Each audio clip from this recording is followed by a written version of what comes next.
Bonjour, hi everybody, good evening. I'm really happy to be here today. Hello to everybody that's in the internet. I'm really happy to see you, or to have you here. Hello, Ceases. To all you agents in the room, and you know who you are.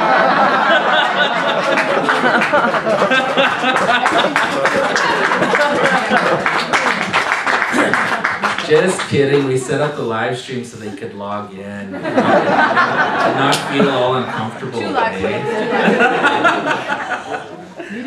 But anyway, no, I'm really happy to be here. First and foremost, I want to recognize the Ants territory, the ancestors of this territory, and as a Cree from Northern Manitoba that's a guest in this territory, just to announce that I'll walk in respect, and of course, been fed so well in Toronto always, and we'll go home with a full spirit. I wanted to share some observations, I guess. That's why we got invited here today. But I wanted to start first just by saying where I was when Occupy Wall Street went off. Like, I was asked by my director to go and represent our network at a gathering called the Grassroots Global Justice Alliance Congress. Grassroots Global Justice is a network of social movement organizations in the US that is led by people of color and Indigenous peoples. There's about 86 organizations that are working on everything from immigrant rights to prison justice to working with poverty issues, environmental and economic justice, anti-war organizing, women's rights. And we have come together, and one of our main platforms at this meeting that my boss asked me to go to was we were coming together to figure out what is our organizing, our social movement organizing strategy and platform for this year, 2012, in the US as people of color, as Indigenous peoples. And the platform that we adopted at that gathering, it was in North Carolina, and Durham? No. Raleigh, North Carolina. Cool town, go there if you ever get a chance. Was no war, no warming, build the people's economy. No war, no warming, build the people's economy. Come on, say it. No war, no warming, build the people's economy. No war, no warming, build the people's economy. Yeah. Just leave it at that, let it simmer, okay? It's just getting there. Now, so I'm sitting there in a room with 200 people of color, Indigenous peoples, most radical people that I've ever come across, that are leading in every single city in the United States, that are really trying to undo a lot of the isms, that are facing racial oppression, that are facing gender oppression, ageism, heterosexism, all of these things, homophobia, all in one room. And man, I was really humbled. I was like, damn, this is so cool. We're like AIM. We're like Panthers of right now. That's us. Holy shit. And I was really excited about it. And I was like, damn, we're really gonna rock this shit this year. Look at this crew. Kind of like the way I feel right now. Looking at all of you. Really inspiring.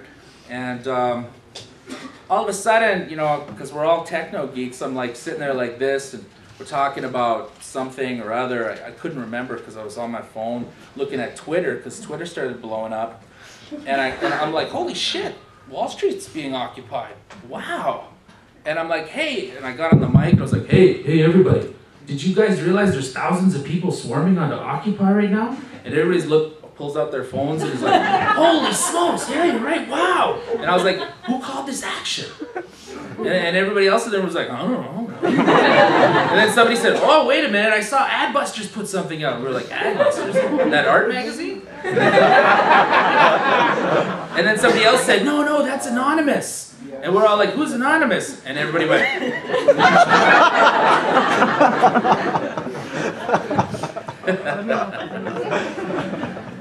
And all all of us were really excited about what we were seeing. We're like, yeah, it's about time somebody goes onto Wall Street and, you know, does a blockade and creates some ruckus, reclaims that space. Hell yeah, woo! But then all of a sudden we're like, why aren't we there? and then we were like, how come Ruckus Society, you guys are usually up on the action. Did you know anything about this shit? And the director of Ruckus was like, I didn't know anything about this shit. And then everybody else from the different organizations was kind of like, well, what the hell? You know? And we were like, well, who's on Wall Street right now? And then we started looking at the live feeds, because the live feeds started coming in, and it was all young, white, middle-class youth, you know, from all kinds of different walks of life. Predominantly. There was like a couple black folks in there, maybe a couple Latino folks, and you know, but yeah, I didn't see any Indians. No, I didn't see Indians. The 1491s went there later and occupied.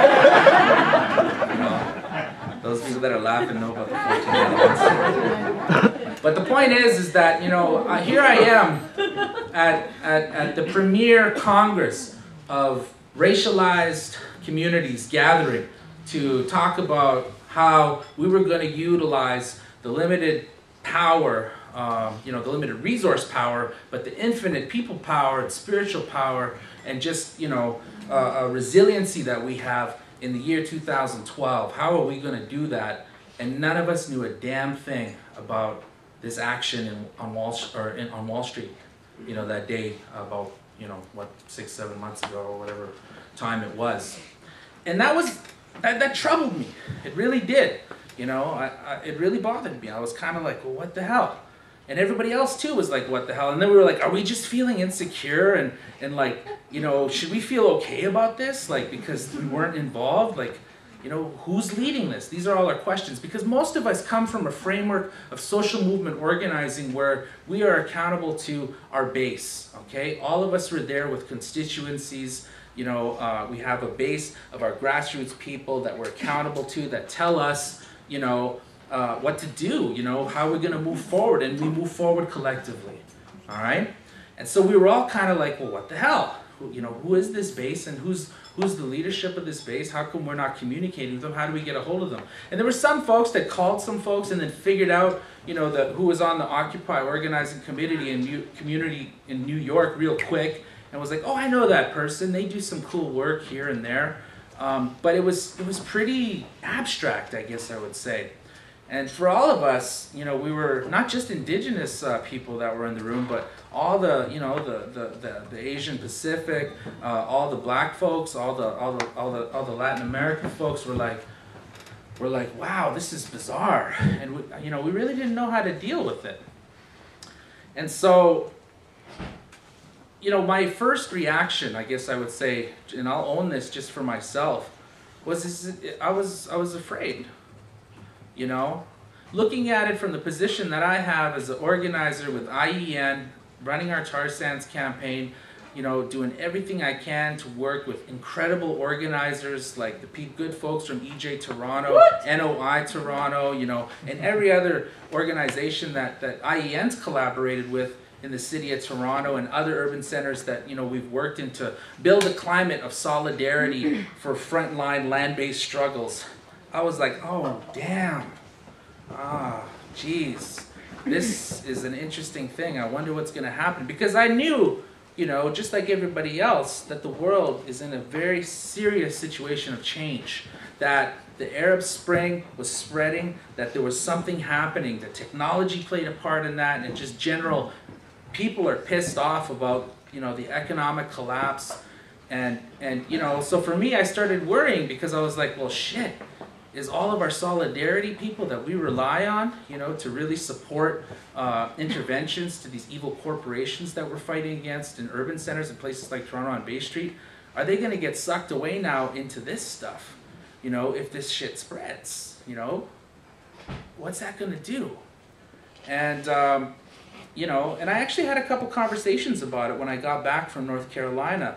You know, I came here to Toronto for some event, and I talked with, I think, Dave Vazzi and a couple other people about it, and just expressed some of my fears that this Occupy movement, if not handled correctly, had the potential to set up a scenario where a lot of our social movements, existing social movements that have been gaining a lot of power lately through good, resilient leadership from local frontline communities, supported by hardcore solidarity movements that are rooted in anti-colonial, anti-racist, anti-oppression frameworks.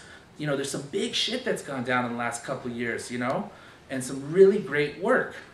And I said, I'm afraid that if we don't find a way to deal with this huge influx of activists, of radicalized, recently radicalized people who for the most part have never been exposed to social movements, who for the most part have no idea about the history of the civil rights movement, or Black Panthers, or Red Power, or, you know, American Indian movement, or, you know, or even more contemporary stuff that's been happening. You know, if we don't have a solid group of like a whole army of anti-racist trainers, you know, to like deal with these people, all of our people are going to experience a whole shitload of lateral violence because these people don't know how to check their white privilege at the door. And so, you know, and then the emails started coming. Because I operate in multiple countries as a coordinator of an international campaign dealing with, you know, dozens of corporations that are operating in northern Alberta.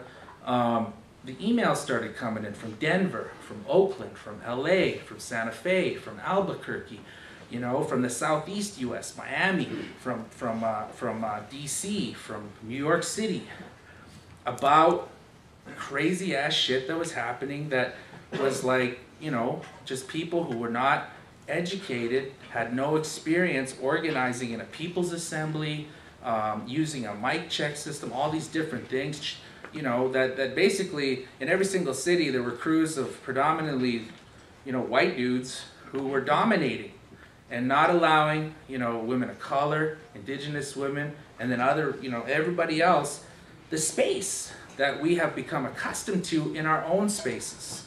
Okay, and not recognizing the importance of having, you know, if we're going to truly challenge the power and create systemic change, of why it's so important for communities to speak for themselves, of why it's so important for, you know, lifting up and elevating the most disproportionately affected by all of these problems we face to the forefront of the movement. Why that's so important, and why it's so important with people with privilege, whether it's male privilege or racial privilege or privilege of being older or privilege of being hella rich, of taking a step back, you know?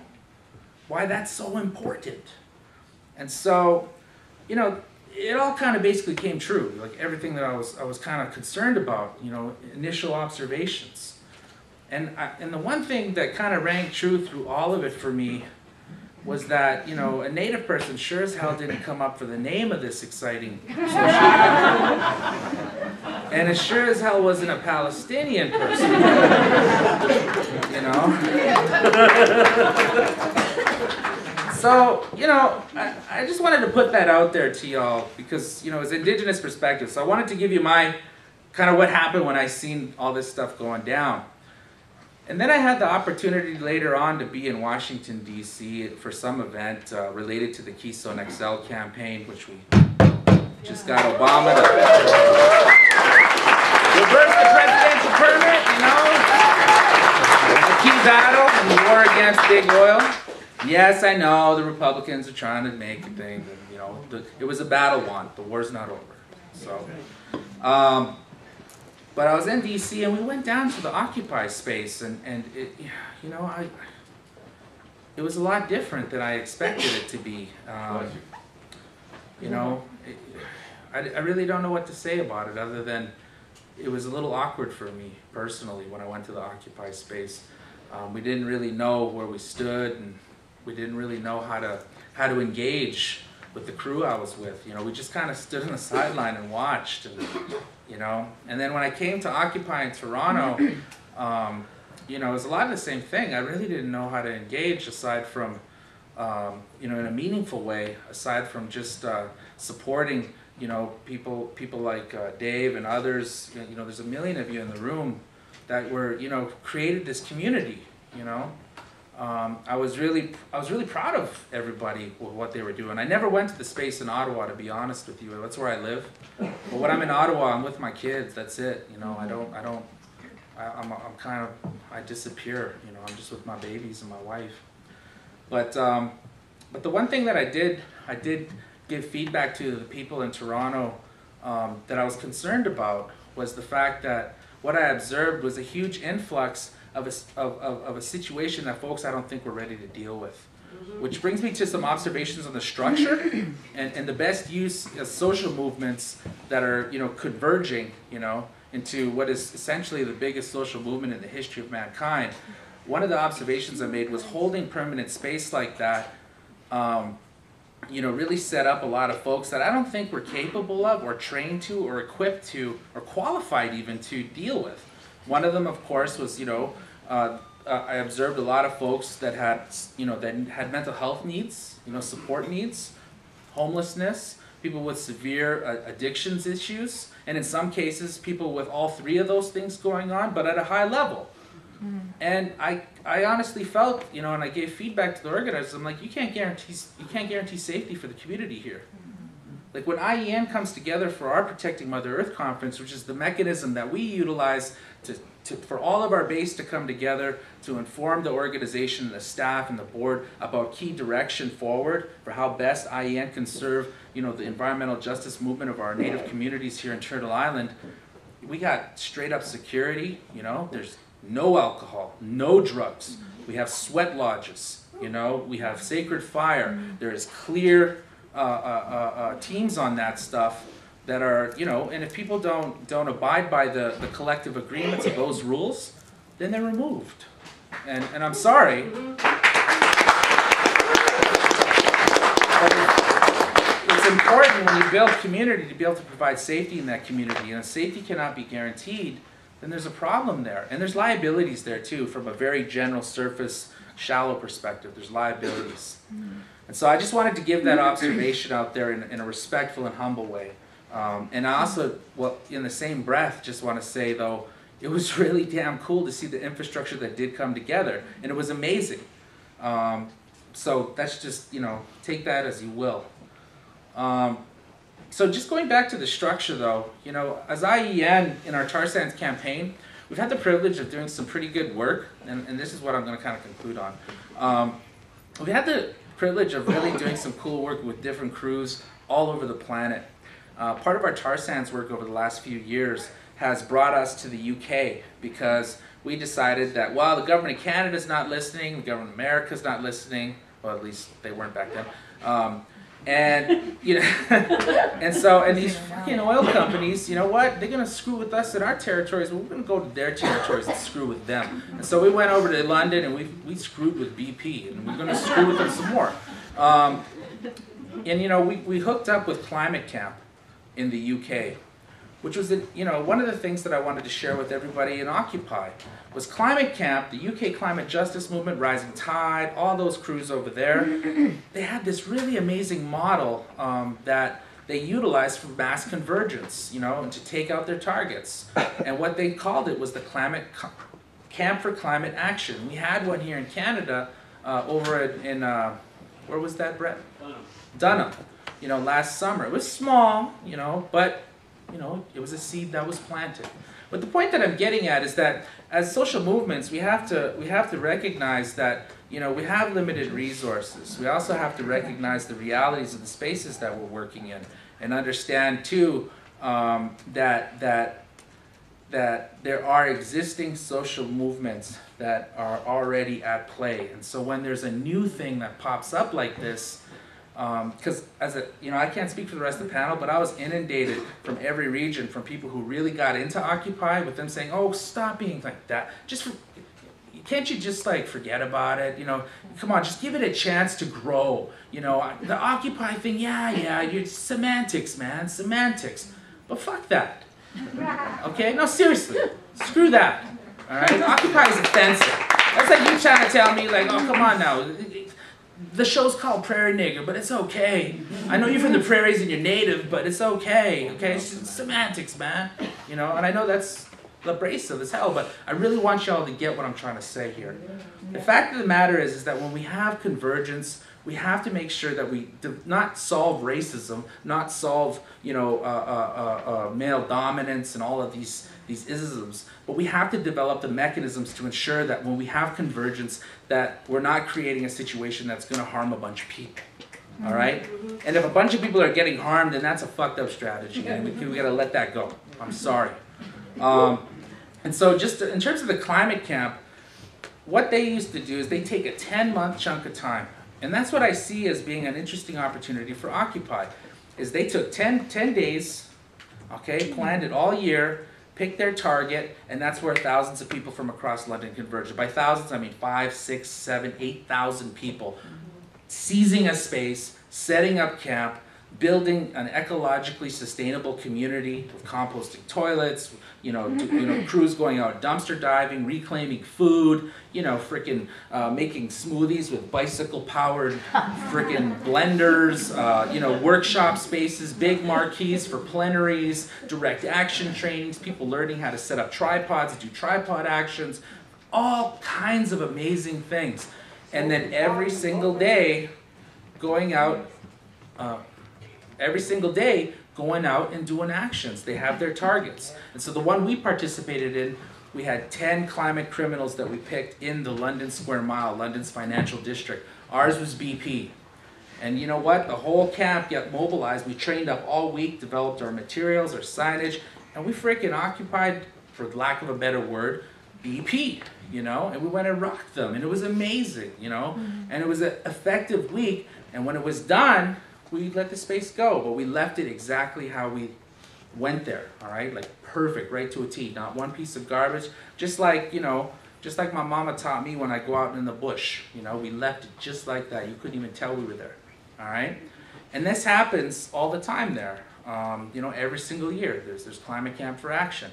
And so I think something like that is something I just wanted to leave all of you, that, we can take space and hold it and use it for the benefit of it, but I also think that we have to not sacrifice the inertia of the movements that are already happening, because I guess I don't have a solution, but what I'll put out to all of you is that, a lot of folks got burnt holding that space, and we were still helping people in the tar sands, and we came and asked, hey folks, you got time for this and that, in Toronto or Vancouver or in all in the States with other EJ fights that we were involved in, and folks were caught up. Like the people that we usually work with on a solidarity level, all the non-native networks, they were caught up on that Occupy stuff, and they were doing conflict resolution, dealing with like violent people, who weren't necessarily at fault. They were, either they had mental health support needs and stuff, and I just, and of course the police all added to it, because they're like, oh yeah, we'll stay out of the camp. And I'm just giving some observations here though. But I will just say, so for next steps though, I think that for us at IN, and Tom will talk about how we helped in our own way on the U.S. side of things with Occupy.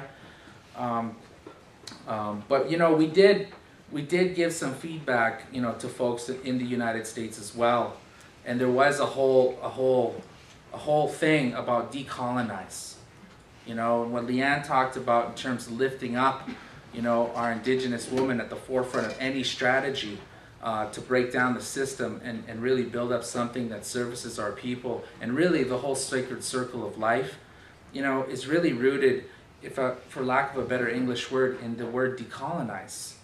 In my whole history as an activist in my young life, it started with that word. The Native Youth Movement in 1994, 93, that was the first place I heard it. I was just this little gangster in Winnipeg, and I met these radical kids who were like, you need to decolonize your mind. And I was like, what the hell does that mean? But I learned what it meant. What it meant. It meant undoing the harm that had been brought into my mind, into my heart, and into my spirit by these messed up colonial policies, and this screwed up power dynamic in the society we're living, by undoing it.